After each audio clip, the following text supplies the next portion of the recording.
Hello, and welcome to Science Reshaped, a quiet edge of the universe where curiosity finds calm and wonder drifts like starlight into sleep.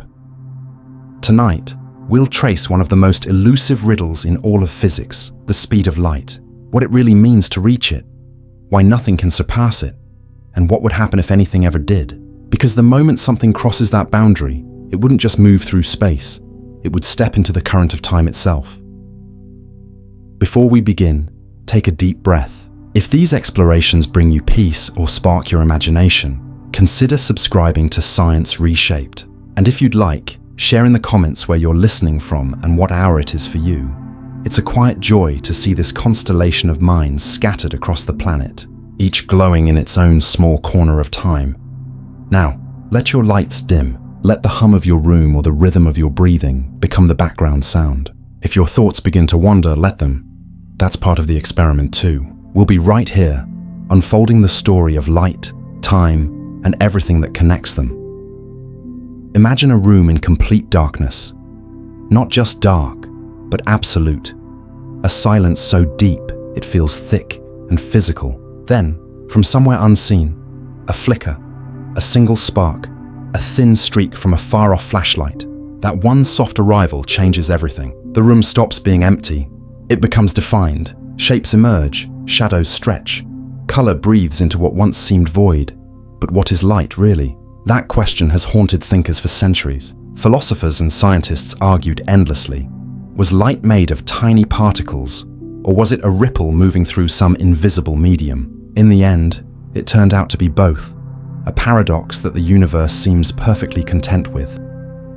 Light moves as a wave. It bends, interferes, spreads like ripples over still water. Yet when it touches your eye, your skin, or the mirror of a telescope, it arrives as a single burst, a photon, a packet of pure energy behaving like one indivisible thing. And unlike you or me, light carries no mass. It has no rest, no pause, no weight. It cannot stop. There is no such thing as a still photon, just as there is no frozen current in a flowing river. The idea itself collapses. That's the first clue that light doesn't inhabit reality the same way we do. It moves through the void at nearly 300,000 kilometers per second, fast enough to circle Earth about 7 times in a single heartbeat. But even that number doesn't tell the whole story, because the speed of light isn't just speed, it's a limit, a cosmic signature written not on a signpost, but into the geometry of reality itself. And this is where things start to sound like a dream.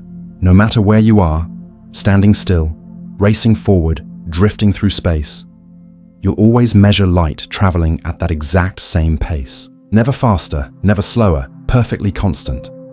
If you were floating gently in orbit and switched on a flashlight, your beam would shoot forward at 300,000 kilometers per second. If you were on a speeding train or clinging to the back of a comet, same thing. Even if you were flying toward that light, it would still meet you at that same unchanging speed.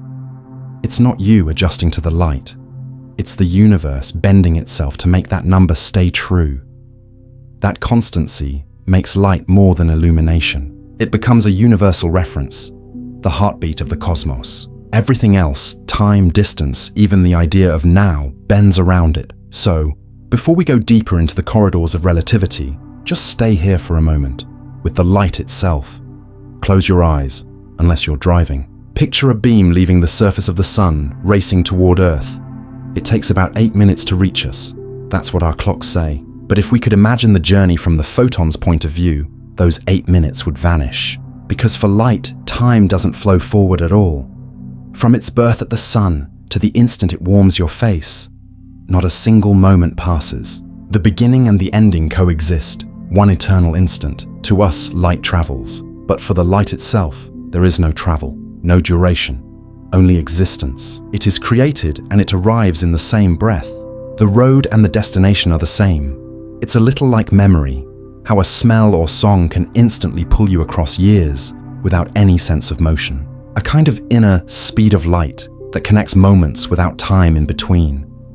And remember this too, light has no color, not until it meets something. The hues we see, the red of sunset, the green of leaves, the violet shimmer in a rain-soaked street, they're not inside the photons. They emerge only when light interacts with matter and mind.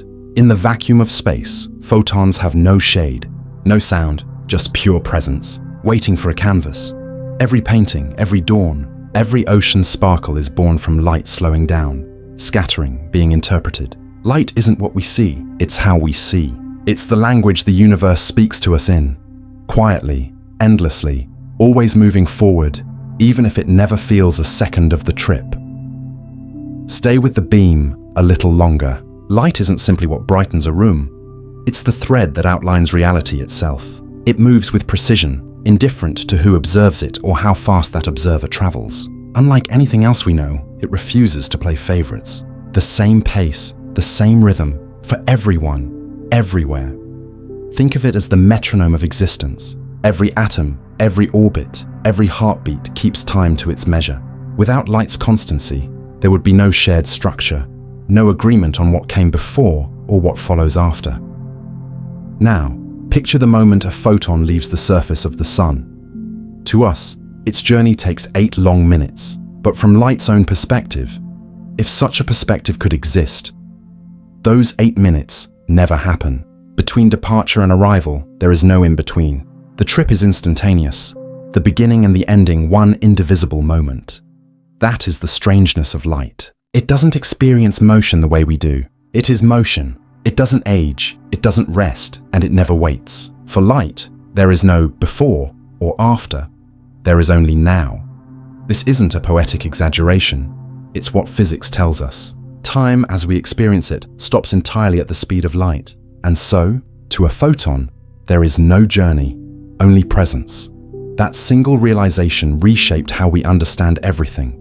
When Albert Einstein looked at the problem more than a century ago, he noticed that the speed of light refused to bend under ordinary logic. And to keep that speed constant, the universe had to bend instead. Space and time, once thought to be absolute and separate, revealed themselves to be flexible, connected dimensions of the same cosmic fabric. It's as if reality adjusted itself to honor light's perfect pace. Distances contract, clocks slow, and simultaneity, the comforting idea that now is shared by everyone, begins to fade. This wasn't just a new theory, it was a quiet revolution. When you move faster, your own time ticks more slowly compared to someone at rest. If you could somehow race close to the speed of light, your seconds would stretch into minutes for others watching you. You wouldn't notice anything strange. Your heartbeat, your breath, your thoughts would all feel normal. Yet to the outside world, you would be living in slow motion. That's what we call time dilation. It isn't fantasy. It's been measured, tested, proven, from the precision of atomic clocks on fast-moving satellites to particles high in Earth's atmosphere that live longer than they should because they're moving so quickly. The faster something moves, the slower its internal time runs, and as speed climbs closer to light's boundary, the energy required to go faster skyrockets. Each increment demands more effort than the one before until the curve rises infinitely steep. At light speed itself, the cost becomes infinite. No engine, no amount of fuel, no imagination of power could overcome that wall. That's why nothing with mass can ever reach light's velocity. It's not an engineering problem, it's a structural rule written into space-time. Photons are exempt because they were never still to begin with. They're born already at the limit, carrying no mass to slow them down. They don't accelerate up to that pace. They simply exist there, forever in motion, forever ageless. There's humility in that thought. Matter, like us, lives bound by inertia and delay. Light glides free of both, tracing the edges of what's possible. It's as if the universe whispered, "You may approach, but you may never cross." So the universe bends instead of breaking. Space warps, time stretches, and reality itself flexes so that light never disobeys. We often imagine speed as the act of crossing distance, a way to move faster through space. But near the speed of light, speed becomes something subtler.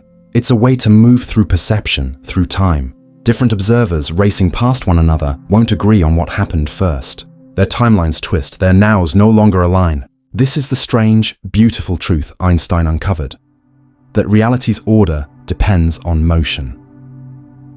Light gives the cosmos its structure, not just brightness, but causality. It defines what can influence what, how far consequences can travel, and where the story of the universe can unfold.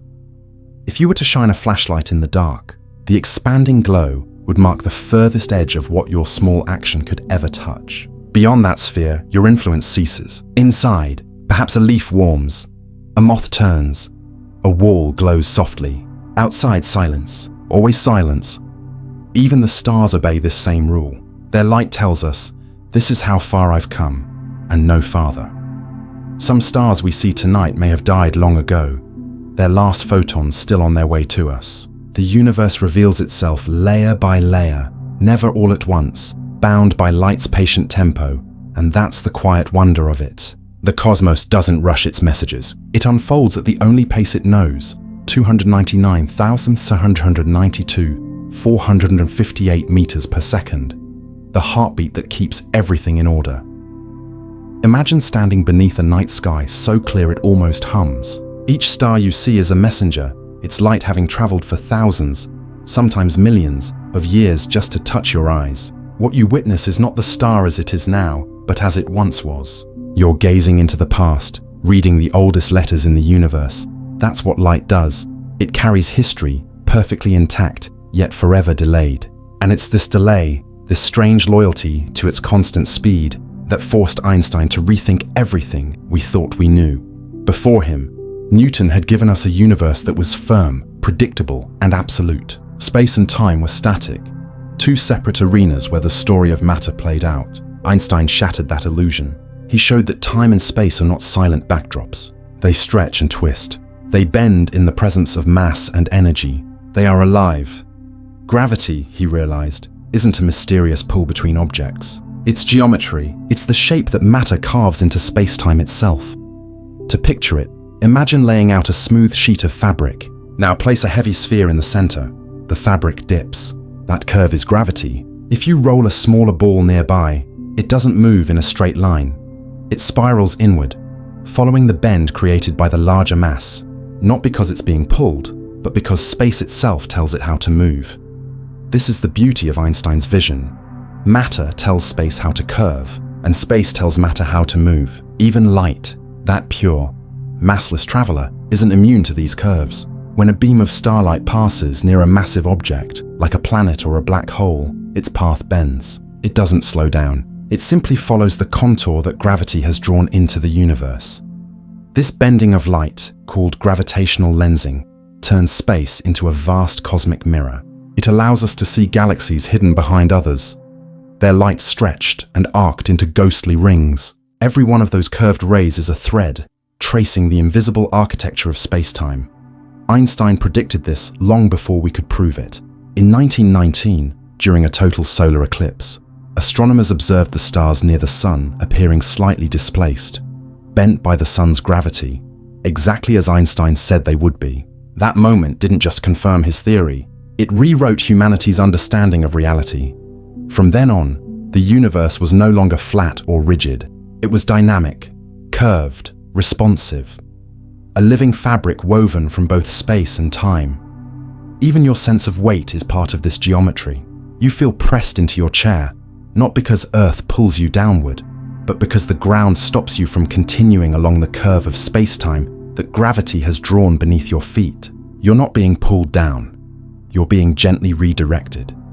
The same curves guide the moon around the Earth around the Sun, and photons past galaxies. Every motion you've ever known is part of this grand choreography written into space-time's folds. And here's where the story of time itself begins to blur. Because when space bends, time bends with it. The stronger the gravity, the slower time flows. At the bottom of a deep gravitational well, near a black hole for instance, seconds stretch into hours, hours into years. Clocks run slower simply because the fabric of space-time is thicker there, more warped. It's called gravitational time dilation, and it's not just theoretical. Your own life proves it. Time passes slightly slower at sea level than it does atop a mountain, where gravity's pull is weaker. It's a difference so small you'd never feel it. But your phone's GPS does. Satellites orbiting Earth must account for this tiny shift. Otherwise, your navigation would drift kilometers off course every day. Einstein's equations aren't just about stars and galaxies. They live in the quiet math inside your pocket, keeping your blue navigation dot exactly where it belongs. Time itself, it turns out, is not universal. It's local. It bends and flexes depending on where you are, how fast you're moving, and how gravity holds you. And that brings us to one of the most haunting consequences of relativity: the twin paradox.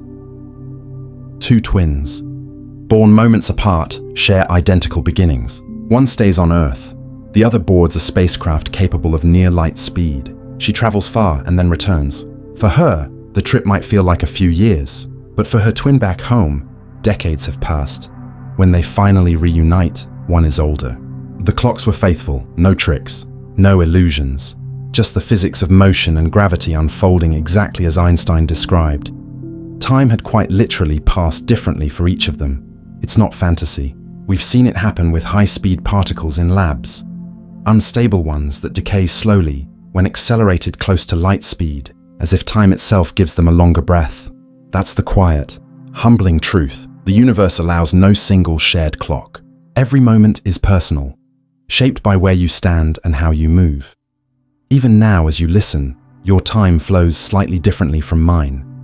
Not enough to notice, but enough to matter. You are, in this very instant, living your own version of now, and somewhere, a photon that left a distant star millions of years ago is just arriving, its entire journey experienced in no time at all. That is the paradox of light and life. We measure, we wait, we grow, while light simply is. And in that stillness, it defines everything that moves, everything that exists, and everything that dreams. Imagine standing high on a mountain at dawn. The air is thinner, sharper. Clouds drift like slow rivers beneath your feet. Down below, the world stirs. Cars, waves, conversations, all unfolding in their quiet rhythm. Up here, though, something subtle changes. You've stepped into a place where time moves ever so slightly faster. Not enough to notice. Just a few billionths of a second faster each day, but faster all the same. This tiny shift reveals a truth that Einstein's equations whispered long ago. Time does not flow evenly everywhere. It stretches and contracts depending on gravity, motion, and place. The stronger the gravity, the slower the clock. The weaker the pull, the freer time becomes. Take the satellites orbiting Earth, the quiet sentinels that keep your phone's GPS alive. Each one carries a clock of astonishing precision, measuring seconds more faithfully than any wristwatch could dream. But those clocks are not synchronized with ours on the ground. Up there, 20,000 kilometers above us, gravity's grip is weaker. Time runs a little faster. Meanwhile, because those satellites are also racing around Earth at over 14,000 kilometers per hour, motion itself slows their ticking slightly. One effect speeds them up, the other slows them down, and the two almost balance, but not quite. The net difference, about 38 microseconds gained per day. It sounds laughably small. Yet if engineers didn't correct for that, your GPS location would drift kilometers off track within hours. Airplanes would miss runways, maps would break, deliveries would vanish. So inside every satellite and every phone, Einstein's insight quietly runs in code, adjusting time so your blue dot stays exactly where you stand. Relativity isn't just cosmic theory, it's the unseen heartbeat of daily life. Even here on Earth, altitude carries its own tempo. At sea level, time creeps a little slower than on a mountaintop. Live your whole life by the ocean, and you'll have aged a fraction of a second less than someone who spent the same years high in the Alps. It's imperceptible, but real. The higher you rise, the lighter time's touch becomes. There's a quiet poetry in that. Mountains don't merely lift stone, they lift you, gently, out of gravity's slower song. To stand among peaks is, in a sense, to move infinitesimally closer to tomorrow. Even latitude matters. Because Earth bulges slightly at its equator, gravity there is weaker than at the poles. A person living near the Arctic experiences time crawling just a hair slower than someone near the equator. Your coordinates aren't only spatial, they are temporal, a kind of address in the fabric of space-time itself. You might ask, does that really change anything? Perhaps not in our senses, but in the grand precision of physics, yes. It means there is no single cosmic drumbeat keeping all existence in sync. Instead, reality hums in layered rhythms, each place, each height, each velocity adding its own subtle note to the symphony. Think of it as harmony, not chaos. Every tick of every clock, from a pulsar's beacon to your own pulse, plays its part. Together, they form a quiet, shifting music, the universe's living rhythm. So next time you ride an elevator, fly across continents, or simply stand on a hill, remember, you're not just changing your view, you're moving through slightly different time, a new tempo in the song of the cosmos. You may not feel it, but it's there, a silent grace built into the universe's design. You are, in every moment, not only where you are, but when you are. The shape of the earth beneath you, the distance to the stars above. All of it defines how time unfolds around your body, your breath, your thoughts. And perhaps that awareness, that even time has texture, is its own quiet form of wonder. Picture two children, twins, born under the same morning sky. They grow side by side, same laughter, same secrets, same rhythm of time. Every birthday candle, every scar, every shared dream moves forward together, step by step. But one day, one of them leaves. Not for another city, not for another continent, but for the stars. She boards a spacecraft built for speed, a vessel that can sail near the edge of possibility, close to the speed of light itself. She waves goodbye as the engines hum to life, her reflection disappearing in the launch smoke, and then silence.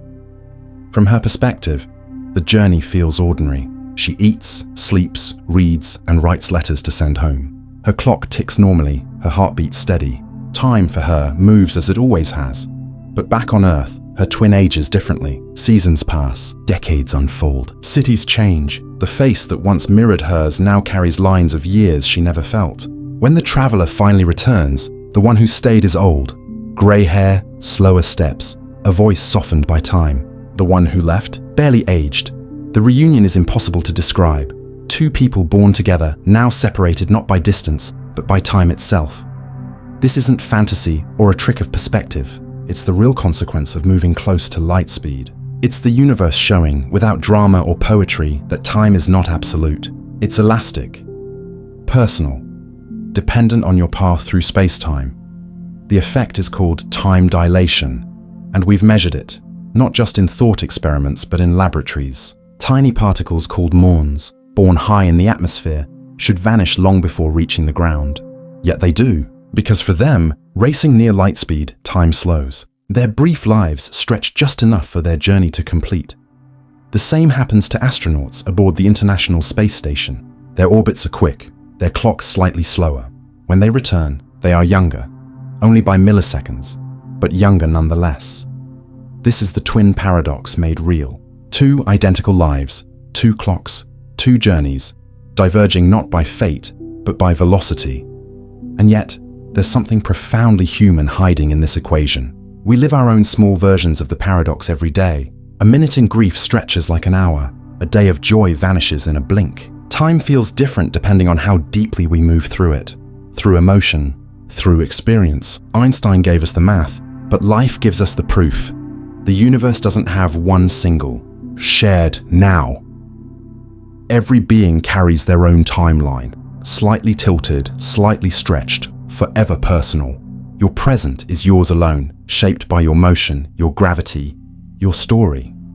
Somewhere out there, another traveler could be living through a different slice of this same moment. Their now not overlapping yours. Their seconds unfolding at a different pace.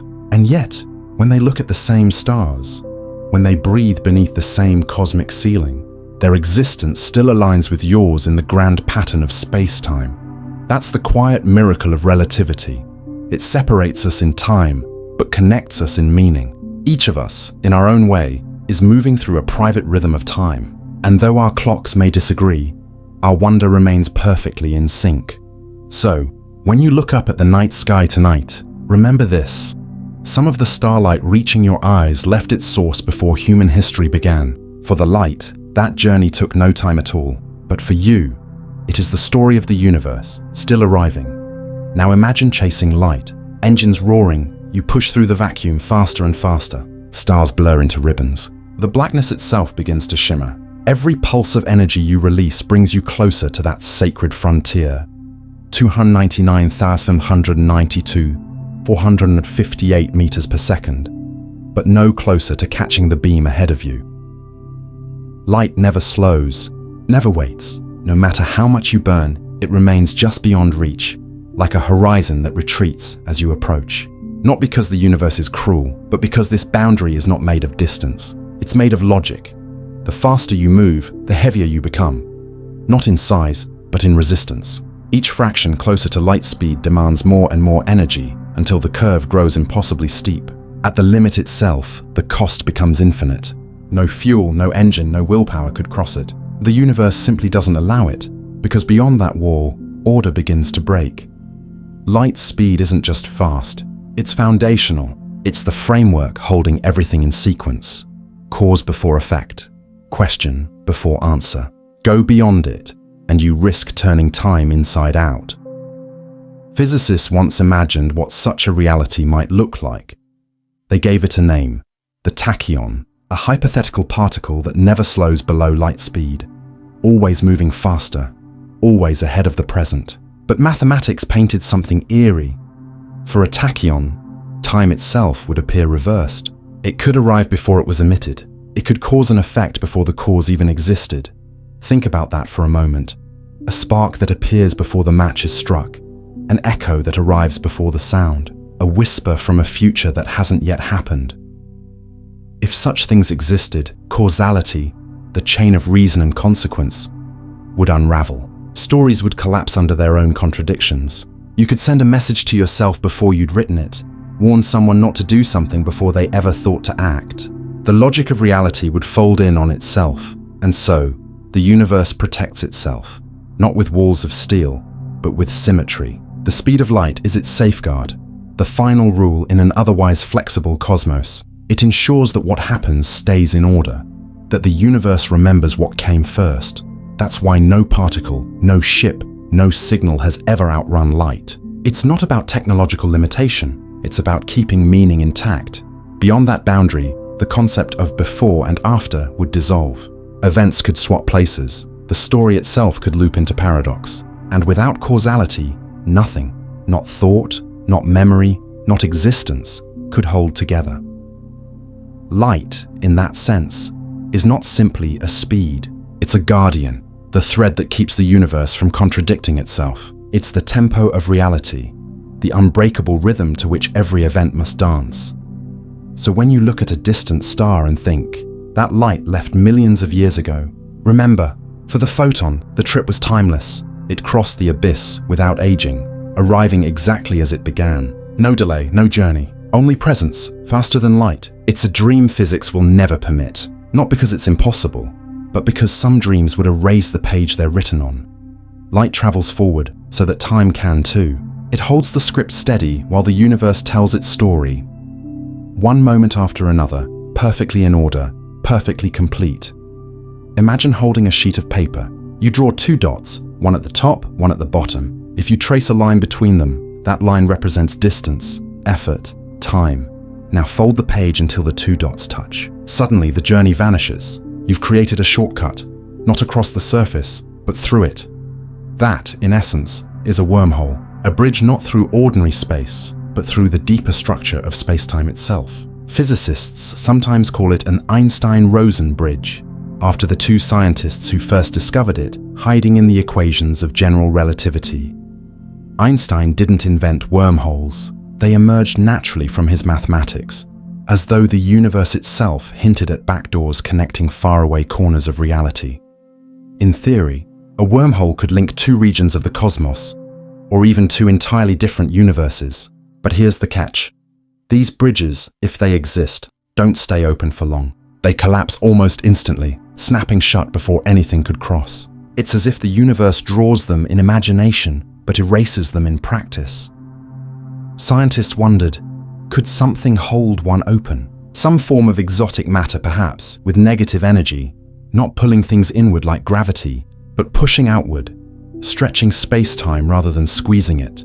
We've glimpsed hints of such energy in quantum physics, faint traces in phenomena like the Casimir effect, where empty space itself exerts a gentle pressure.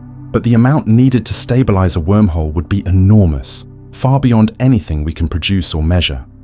Still, the math allows it. If such matter could exist, you could build a stable, traversable wormhole, a tunnel through space and time.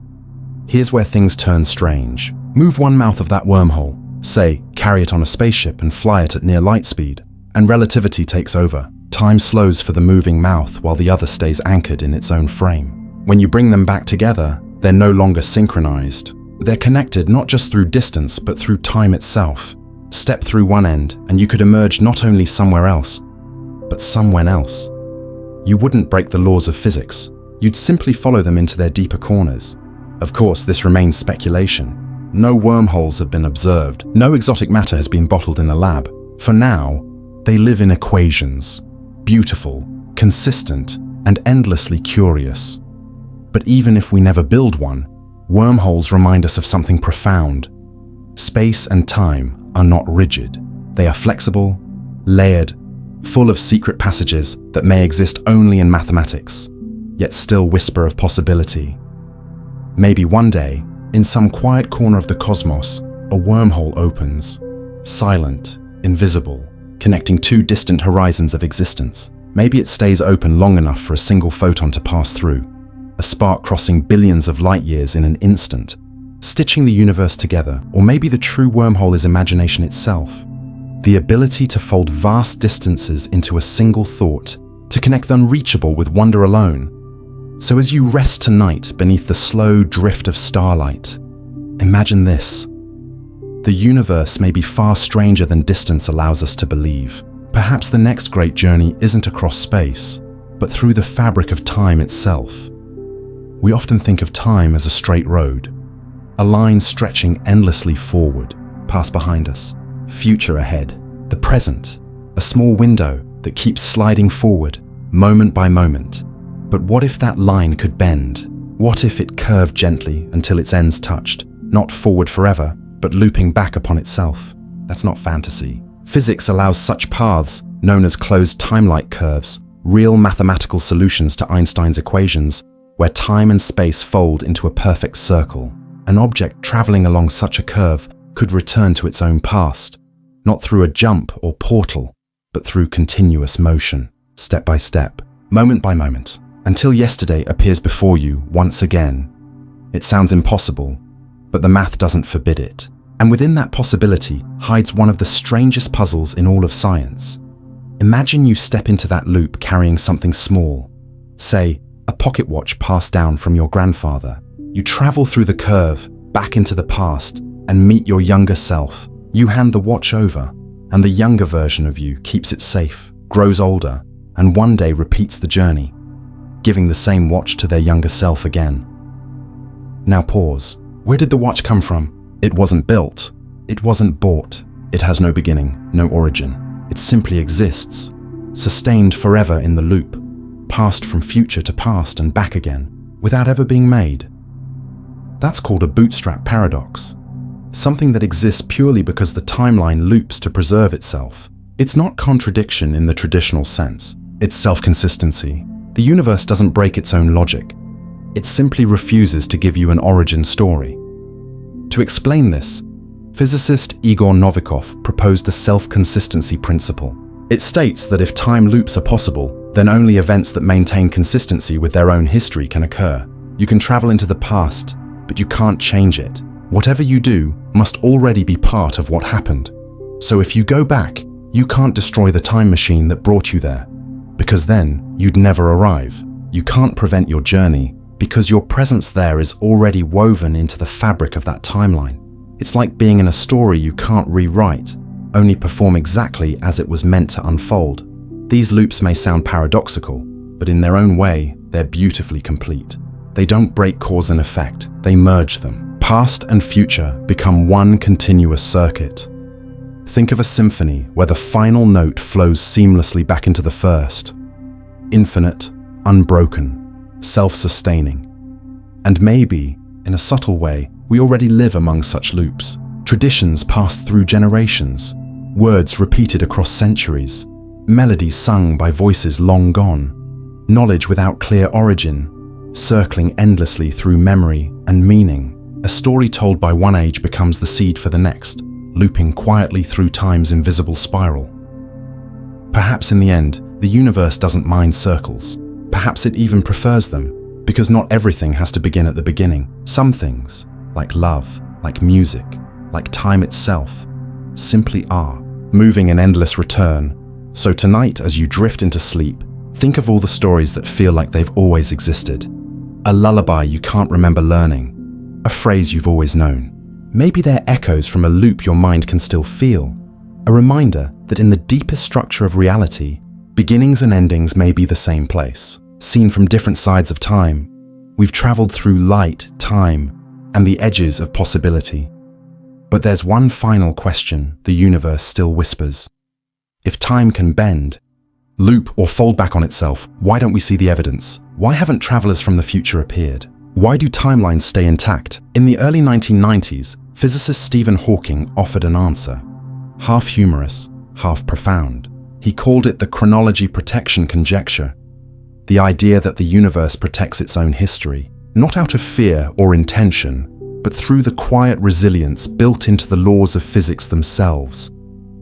Imagine trying to construct a time machine, a wormhole perhaps, one that lets you step into yesterday. At first, the math behaves, everything seems stable, but as you approach the moment where time would begin to loop, something strange happens. Tiny quantum fluctuations, the brief, restless tremors of reality, begin to grow. They feed on each other, amplifying wildly until the entire system shakes apart. Your elegant tunnel through time collapses under its own paradox. The past seals itself shut. It's as if the universe senses contradiction before it begins and raises a gentle barrier, not with explosions or drama, but with instability. The equations don't fail. They simply refuse to hold. Hawking imagined this as a kind of built-in safeguard, the cosmos defending causality. If a paradox threatens to form, space-time becomes turbulent, quantum fields ignite, and reality closes the door before the contradiction can be born. We see hints of this philosophy elsewhere too.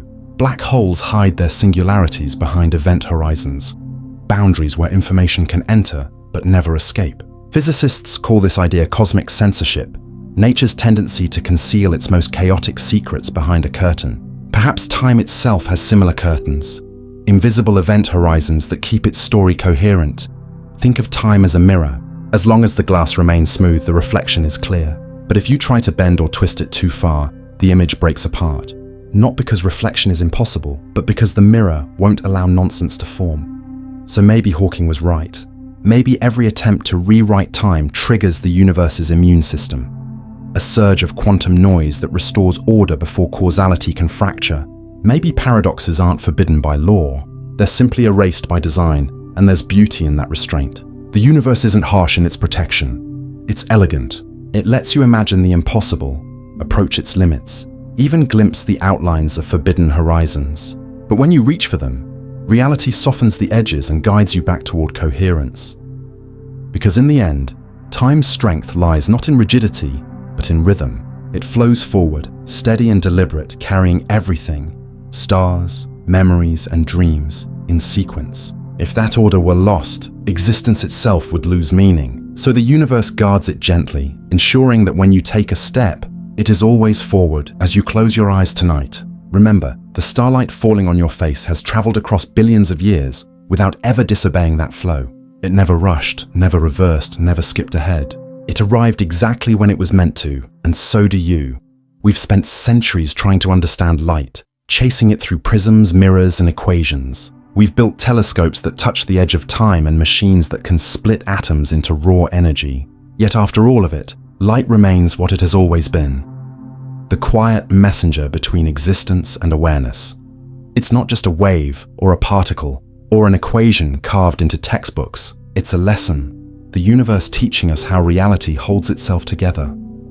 Light reminds us that speed alone doesn't define movement. Sometimes it's constancy that shapes everything. It never hesitates, never varies, never cheats. The entire structure of time and space bends to honor its rhythm, and what a rhythm it is. Light leaves the heart of a star, dances across the void, slips through clouds, reflects off oceans, and lands softly on your skin, all in perfect order. Not one photon misses its place. Each carries a piece of history, a whisper of where it came from, and a promise of where it's going. From the perspective of light, there is no distance, no delay, only connection. It begins and arrives in the same instant. Maybe that's why we're drawn to it. Because deep down, we recognize something of ourselves in its nature. Human beings are creatures of time. We age, we wait, we remember. But in every moment of awe, every flash of understanding, every act of love, every spark of creativity, time seems to vanish. For just a breath, we become like light, weightless, present, whole. Maybe that's what light teaches us most, that eternity isn't somewhere far away. It's hidden in the moments when we truly see, when a truth lands, when a thought stretches beyond fear, when the world, just for a second, makes perfect sense. The laws of physics aren't cold. They're compassionate in their precision. They give us boundaries not to confine us, but to preserve meaning, to let stories unfold without collapsing into chaos. Light shows us that perfection doesn't come from breaking limits, but from embracing them. It doesn't fight against the universe's rules. It defines them, and in doing so, it becomes timeless. Perhaps that's the quiet miracle of existence, that something as simple as motion can carry such beauty. That the same beam illuminating your room tonight could have left its source before human language even existed. That in every photon striking your eye, the universe is saying, I remember you. We chase knowledge across galaxies, through atoms, through equations, but every discovery eventually leads back to light. It is the first messenger and the last witness. It paints the story of creation, measures the pulse of stars, and marks the boundaries of what can ever be known. We might never travel faster than it. We might never fold time into our hands, but we can still follow its lesson, to move forward without pause, to illuminate even the darkest places, and to never wait for permission to shine. Light doesn't ask why, it simply goes. And maybe that's enough. We often speak of time as something that moves past us, a river carrying everything away, but maybe we have it backwards. Maybe we are the ones moving, drifting through the stillness of time like travelers across an unseen sea. Light doesn't flow through time. It stands outside it. It doesn't wait, doesn't age, doesn't fear endings. And yet through it, the entire universe is visible. Stars, colors, shadows, and faces. Light doesn't just reveal the world, it connects it. And so, as we look out into the night sky, what we're really seeing is history illuminated. The glow of galaxies that burned before our world even cooled. Each photon, a traveler older than memory, arriving right on schedule, never early, never late. Maybe in its own silent way, light shows us how to exist, not by rushing ahead or reaching backward, but by being utterly present, the bridge between what was and what will be.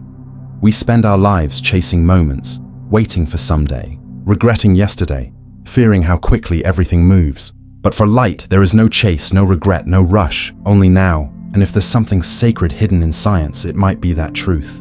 That all of time, every future, every memory, every heartbeat, already exists, woven into the same invisible fabric.